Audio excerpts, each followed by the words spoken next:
कभी सोचा है कि जो खाना हम आज खा रहे हैं, शायद हमारा शरीर उसके लिए बना ही नहीं है? क्या हो अगर हमारे इतिहास की एक बहुत बड़ी गलती आज हमें अंदर ही अंदर बीमार कर रही हो? चलिए, आज हम इंसान के स्वास्थ्य से जुड़े सबसे बड़े रहस्यों में से एक को सुलझाते हैं और समझते हैं कि हमारा शरीर असल में किस डाइट के लिए डिज़ाइन किया गया था। तो चलिए शुरू करते हैं एक चौंकाने वाले आंकड़े से।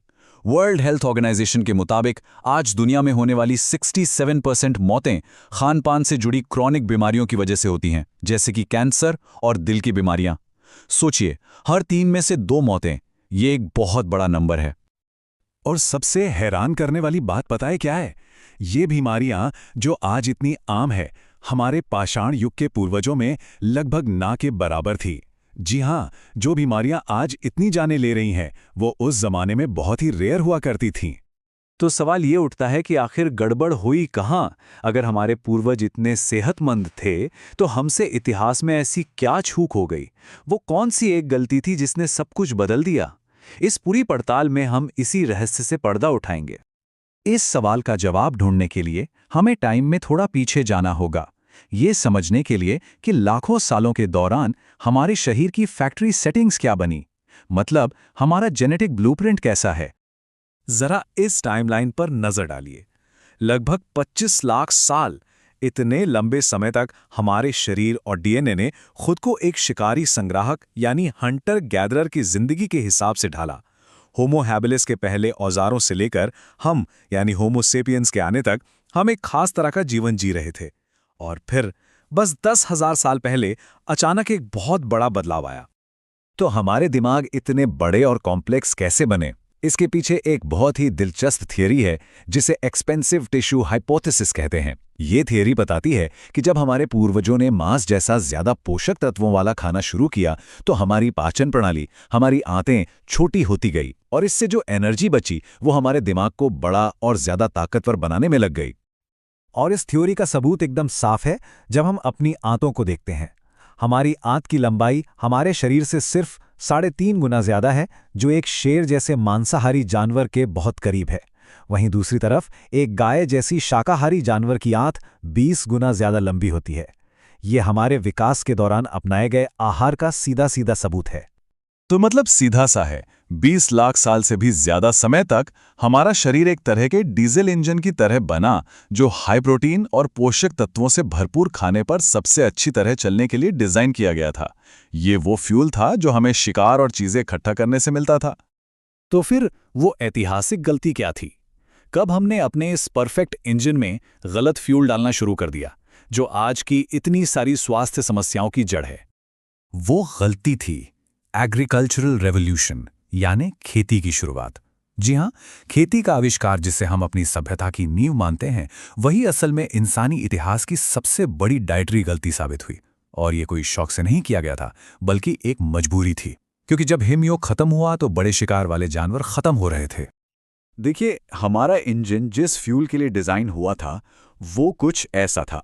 एक हंटर गैदरर की डाइट में करीब 37% प्रोटीन, 41% कार्बोहाइड्रेट्स और 22% फैट होता था, और 60% से ज्यादा कैलोरी जानवरों से आती थी। और फिर आया खेती का दौर, और अचानक से पूरा का पूरा फ्यूल ही बदल गया। हमारे खाने में कार्बोहाइड्रेट बढ़कर 65% हो गया, और प्रोटीन सीधे 37% से गिरकर सिर्फ 15% रह गया, आधे से भी कम। और इस बदले हुए फ्यूल का असर हमारे शरीर पर साफ साफ दिखने लगा।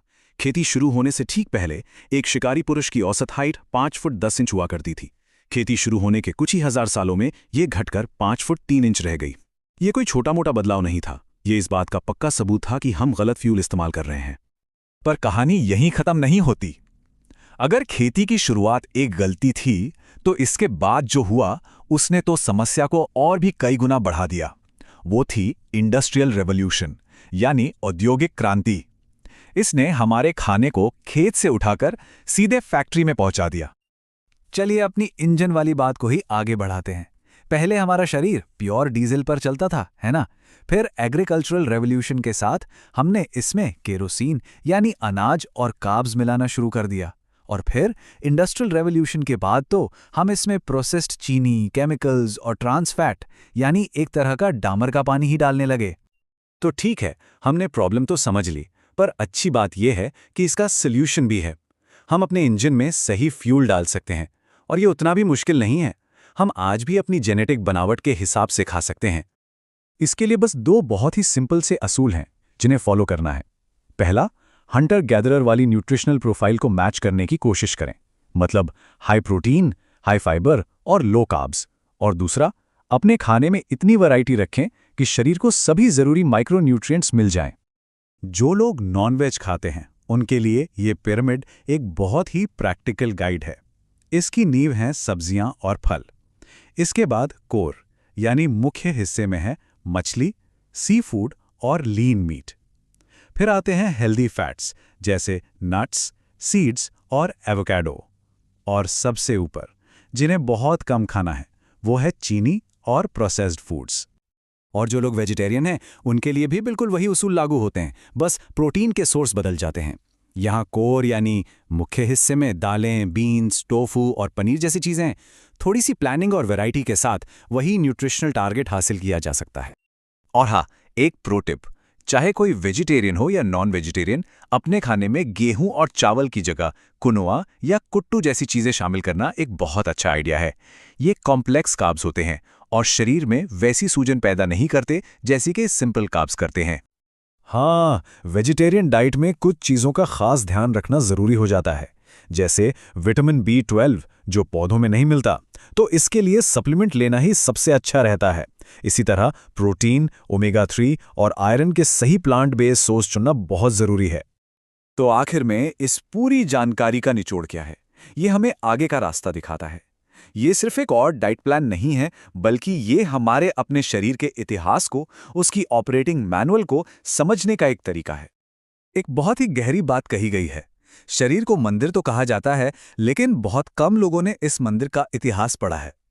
हमें अपने स्वास्थ्य के बारे में सिर्फ आज के ट्रेंड्स के हिसाब से नहीं, बल्कि अपने लाखों साल पुराने विकास के इतिहास के संदर्भ में सोचना चाहिए। तो आखिर में सवाल यही है, अब जब हमें अपने शरीर का पूरा ब्लूप्रिंट पता चल गया है, तो हम अपने इंजन में कौन सा ईंधन डालना चुनेंगे? फैसला हमारा अपना है।